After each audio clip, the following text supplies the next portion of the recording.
कभी ऐसा सुना है दो लोगों ने हाथ मिलाए और हाथ मिलाते ही उनके बैंक अकाउंट्स उड़ गए? नहीं सुना, मगर देखा तो जरूर है। शादी, जी हाँ शादी, एक ऐसा दिन जहाँ दो दिल मिलते हैं, दो परिवार मिलते हैं और कभी कभी दो बैंक अकाउंट्स खाली हो जाते हैं। आज की वीडियो की कहानी है अदिति के बारे में। अदिति का एक छोटा सा सपना था, एक फेरी टेल वेडिंग, उदयपुर में ड्रोन शॉट्स के साथ entry, pastel decor, cinematic trailer और प्री वेडिंग शूट और बैकलेस गाउन। भाई लड़की का सपना था, माँ बाप ने पूरी सेविंग्स लगा दी। और जब किसी ने पूछा कि इतना पैसा क्यों लगा रहे हो, तो माँ बाप ने बोला बच्चों की शादी एक ही बार तो होती है और जिंदगी में तो शादी एक ही बार होती है। शादी खत्म हुई और रील्स भी वायरल हुई और रील के साथ साथ बिल भी वायरल हो गया उनके बैंक अकाउंट में। प्यार का सेलिब्रेशन EMI का एक्सटेंशन बन गया। अदिति के लहंगे से महंगा तो उनका लोन निकला। अब जब हर महीने उसके पापा के अकाउंट से ऑटो डेबिट होता है अमाउंट, तो वो सोचती तो ज़रूर है कि एक दिन के स्ट्रेस के लिए क्या इतना बड़ा सैक्रिफाइस वैलिड था। मगर शादी करने के बाद उसे ये रियलाइज़ हुआ कि लॉस सिर्फ पैसे का नहीं था, सिग्निफिकेंस का भी था। क्योंकि शादी वाले दिन डांस स्टेप्स तो याद रहे मगर मंत्र नहीं, कॉकटेल का स्वाद तो याद रहा मगर आशीर्वाद नहीं। अपनी ड्रीम वेडिंग करने के बाद उसे रियलाइज हुआ कि डीजे और दारू के बीच वो अपनी वेडिंग की सेक्रेडनेस ही खो चुकी थी। आयरनी तो ये है कि हमारे कल्चर से प्रभावित होकर बाकी फॉरेनर्स कृष्ण मंदिर में जाके शादियां कर रहे हैं। विवाह पूरी विधि विधान के साथ, मंत्रों के साथ, पंडित के आशीर्वाद के साथ संपन्न कर रहे हैं और हम अपनी शादियों को वीकेंड फेस्टिवल बना चुके हैं। आफ्टर पार्टी की तरह ट्रीट करते हैं हम अपनी शादियों को।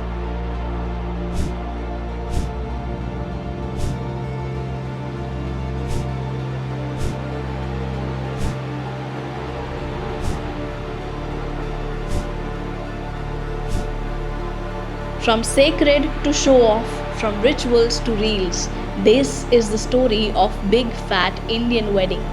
और हाँ, इस वीडियो में हम इन 8 चैप्टर्स को धीरे धीरे करके डिकोड करेंगे।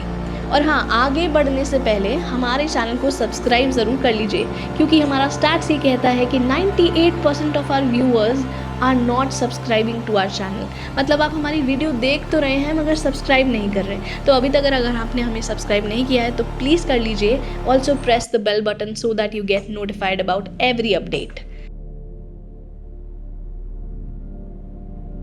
ये जो अदिति की स्टोरी है ना, ये यूनिक नहीं है। इंडिया में लाखों अदितियाँ हैं और हर शादी एक फिल्म है और हर दूल्हा दुल्हन एक हीरो हीरोइन। मगर सवाल ये उठता है कि ये कहानी शुरू कहाँ से हुई।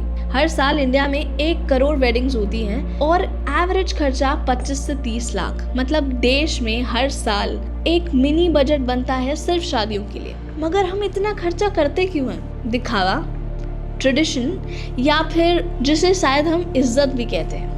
तो चलते हैं हम चैप्टर 1 की ओर, जहाँ पर हम जानेंगे जब शादियाँ होती थी सिर्फ रिचुअल्स, ना कि रेस। शादी को पहले विवाह यज्ञ कहा जाता था।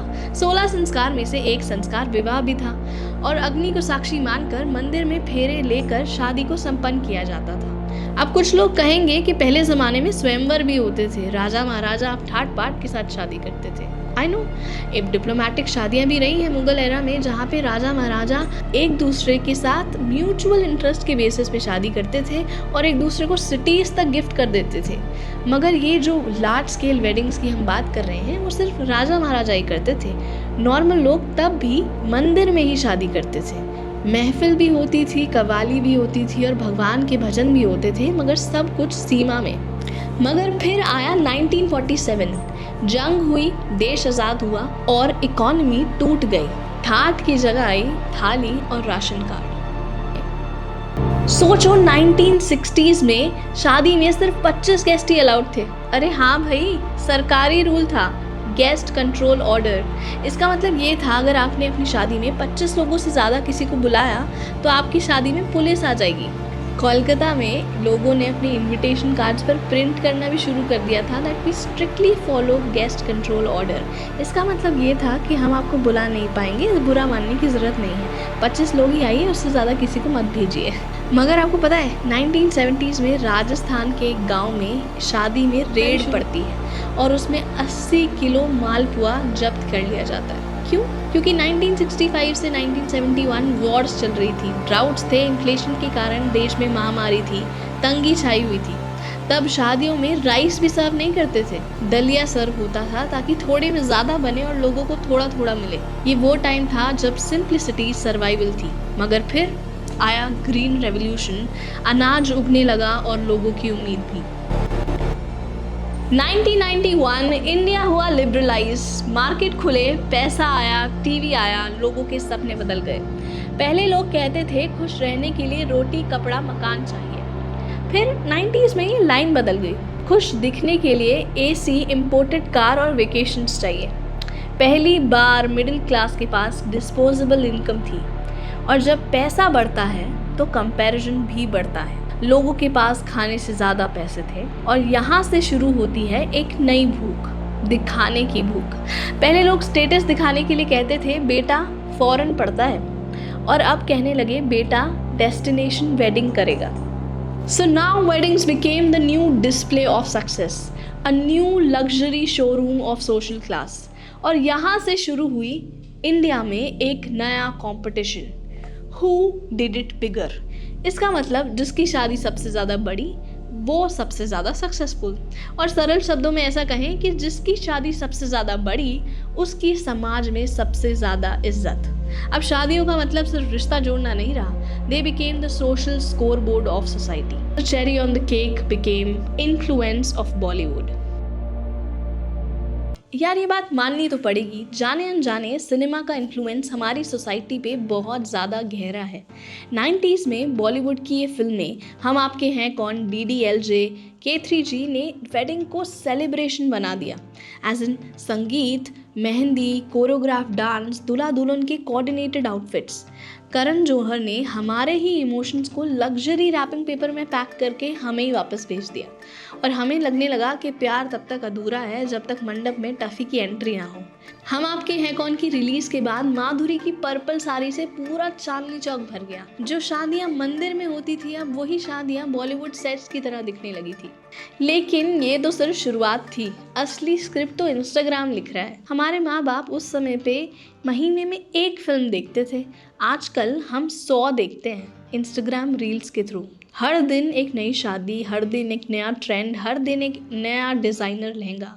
आपको नहीं लगता है इंस्टाग्राम ने शादी को एक कंटेंट प्रोजेक्ट की तरह बना दिया है? Pinterest inspired decor, pre wedding shoot in Udaipur, #couple goal reels with drone shot और एक सिनेमैटिक ट्रेलर तो बनता ही है। एक दिन के इवेंट के लिए महीनों की प्लानिंग ताकि 30 सेकंड की रील एकदम परफेक्ट लगे। और आपको पता है सबसे बड़ा ट्रैप क्या है? कंपैरिजन।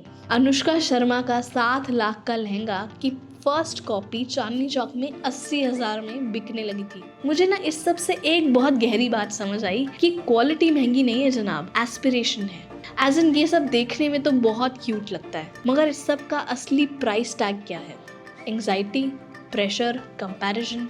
क्या अब ना लोग शादियों के लिए प्लान नहीं करते हैं, शादियों के लिए ब्रांडिंग करते हैं। इंस्टाग्राम ने हमारे वांट और अफोर्ड के बीच में इतना बड़ा गैप बना दिया है जिसे हम अपने क्रेडिट कार्ड और लोन के थ्रू फिल करने की कोशिश करते हैं।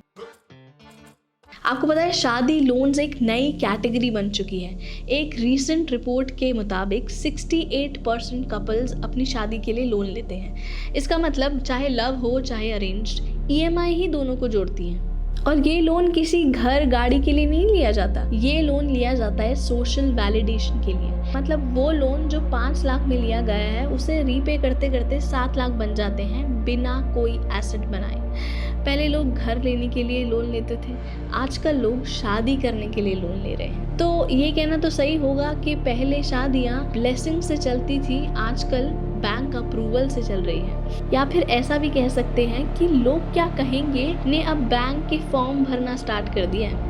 और सबसे बड़ी आयरनी पता है क्या है? जिनसे शादी हुई है बाद में उनसे ही EMI के लिए ही लड़ते हैं। इंडिया में सेकंड मोस्ट रीजन है डिवोर्स का फाइनेंस। फॉर्म भरना स्टार्ट कर दिया है। आप इस बात से तो नहीं डिनाई कर सकते कि इंडिया में इज्जत is equal to visibility. Food, caterers, jewellery, bridal entry, सब कुछ कंपटीशन बन गया है। और डाउरी उसका नाम बदल के अब गिफ्ट हो गया है बाय द वे। 60% फैमिलीज अपनी एनुअल इनकम से ज़्यादा एक वेडिंग में खर्च कर देती है। और शादियाँ करने के लिए लोन लेती हैं ताकि उनकी इज्जत बनी रहे। एक फार्मर ने अपनी बेटी की अच्छे से धूमधाम से शादी करने के लिए लोन लिया, क्योंकि उसकी बेटी की शादी एक बड़े घर में हो रही थी। तो उसने बोला जब बेटी इतने अच्छे घर जा रही है तो लोन लेना तो बनता है ना, शो करना तो बनता है ना। शो ख़त्म हुआ और लोन शुरू हुआ, मगर शो ख़त्म होने के साथ साथ वो खुद भी ख़त्म हो गए और वो लोन बन गया बेटी के लिए। अब क्या करे भाई, यही साइड इफ़ेक्ट है क्रेडिट कल्चर का। इंस्टेंट सेटिस्फैक्शन और डिलेड रिग्रेट तो बनता है ना। बात है तो सही कर रही है, मगर पूरी तस्वीर देखना। कौन सी तस्वीर? डायरेक्टली और indirectly Indian weddings employ around 1 crore people, from luxury planners to local vendors. बात तो सही कर रही है। तो क्या, I mean think about it. एक शादी को करने में एक फ्लावरिस्ट, केटरर, कुक, मेहंदी वाला, ब्यूटिशियन, फोटोग्राफर, वीडियोग्राफर, बैंड वाला, ढोल वाला, ड्राइवर्स और तुषार राजकुमार लगता है। तुषार राजकुमार, वो मेंटलिस्ट, हाँ वही इल्यूजनिस्ट। तो बात क्या है ना कि खाना सब खिलाएंगे, डीजे भी सब बजाएंगे, मगर असली शादी वही जहाँ पर लोग हैरान रह जाएंगे। और Tushar Rajkumar, the wedding anchor, illusionist and mentalist, जब स्टेज पर आते हैं तो लॉजिक भी सोच में सब पड़ जाता है। So this season make your wedding more magical. Details in the description below. Silent plugins करने नहीं छोड़ेगी ना तू? क्या आई मीन अपनी प्रमोशन मैं खुद नहीं करूँगी तो कौन करेगा? भाई है मेरा। ये भी ठीक है।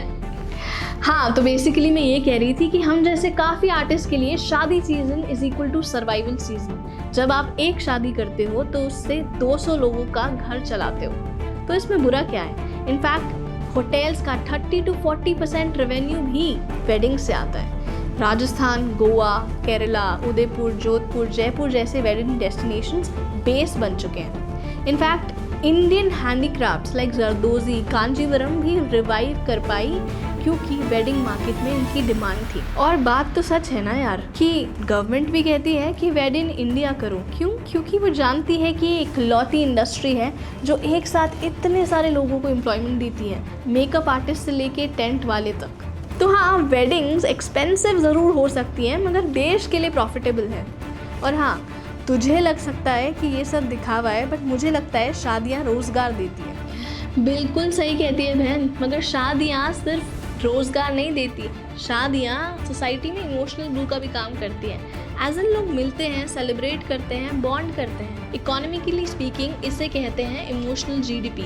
एज इन लोग मिलते हैं, सेलिब्रेट करते हैं, नेटवर्क बिल्डिंग होती है, कम्युनिटी बिल्डिंग होती है और इससे गिफ्टिंग इकोसिस्टम भी इवॉल्व होता है। It's one of the few industries जो इमोशंस और इकोनॉमी को बहुत ब्यूटीफुली ब्लेंड करती है। तो शादियाँ सिर्फ पैसे नहीं चलाती, रिश्ते भी चलाती हैं। तो प्रॉब्लम क्या है? अरे यार, इंडस्ट्री की प्रॉब्लम उसकी एक्स्ट्रावेगेंस नहीं है, उसका अननेसेसरी प्रेशर है। एज इन मुझे बिग इंडियन फैट वेडिंग से कोई प्रॉब्लम नहीं है, मगर उसकी कंपैरिजन से है। पैसे का इस्तेमाल बिल्कुल भी बुरा नहीं है जब तक वो तुम्हारी खुशी के लिए हो, ना कि लोग क्या कहेंगे उसके लिए। अरे यार, मैं समझती हूँ, मैं बहुत अच्छे से समझती हूँ कि शादियाँ महंगी होती है, मगर गलत नहीं। क्योंकि मैं भी ये बात जानती हूँ कि जब आप कोई वेन्यू बुक करते हो या फ्लावरिस्ट को अपने घर बुलाते हो या कोई लहंगा खरीदते हो तो आप उस कारीगर के पूरे साल भर का राशन दे रहे होते हो। जब आप डीजे वाले को बुक करते हो तो आप उसके EMI भरते हो। तो हाँ, शादियाँ दिखावा हैं, मगर देश का धंधा भी है। मैं बस इतना कहना चाहती हूँ कि आज की शादी में सब कुछ है, लग्जरी, लाइटिंग, लेकर सब कुछ। बस सिर्फ एक चीज़ की कमी है और वो है डिवोशन। 7 फेरों की जगह 7 डांस परफॉर्मेंस ने ले लिए। हमारे एंसेस्टर्स ने ये रिचुअल्स इसलिए बनाए थे ताकि हमारी एनर्जेटिक अलाइनमेंट हो सके। 7 फेरे, 7 वचन के पीछे एक पर्पस होता था, एक रिस्पॉन्सिबिलिटी होती थी, एक प्रॉमिस होता था। हमने वो प्रॉमिस छोड़ दिया है, परफॉर्मेंस अपना ली है। और आयरनी की बात तो देखो, यूरोप और US जैसे देशों में फॉरेनर्स हमारे कल्चर से इंस्पायर होके वैदिक मंत्रों पे शादी कर रहे हैं और हम ही अपने कल्चर पे मीम्स बना रहे हैं। देखो यार, खर्चा करना गलत नहीं है। अगर तुम कर सकते हो तो प्लीज करो, जितना करना चाहते हो उतना करो, खुल के करो, और मुझसे पूछ के थोड़ी करोगे। बट मैं ये कहना चाहती हूँ कि वो खर्चा करो अपनी चॉइस से, किसी की ऑब्लिगेशन से नहीं। और जिनके पास नहीं है उन्हें तो प्लीज प्रेशर मत डालो। चाहे तुम लव मैरिज करो या अरेंज मैरिज, कोर्ट मैरिज करो या इंटीमेट वेडिंग, जो भी करो, प्लीज इतना मत भूलना कि शादी जितनी मॉडर्न हो सकती है उतनी सेक्रेड भी तो होनी चाहिए यार। क्योंकि यही तो हमारी यूनिकनेस है, यही तो हमारे कल्चर का मैजिक है, यही चीज़ तो हमें बाकी देशों से अलग बनाती है। अपने ट्रेडिशंस को फॉलो नहीं, फील करो, ताकि अगली जनरेशन तक इसका असली रूप कैरी फॉरवर्ड हो सके। मुझे ऐसे लगता है कि शादी एक डे इवेंट नहीं होता है, एक डिवाइन स्पिरिचुअल जर्नी होती है। So make it beautiful, not by money but by meaning. क्योंकि इंडियन वेडिंग्स इसलिए यूनिक नहीं होते क्योंकि वो बड़े होते हैं, इसलिए होते हैं क्योंकि उनमें भगवान और भावना दोनों होती है। Please bring back the soul of शादी।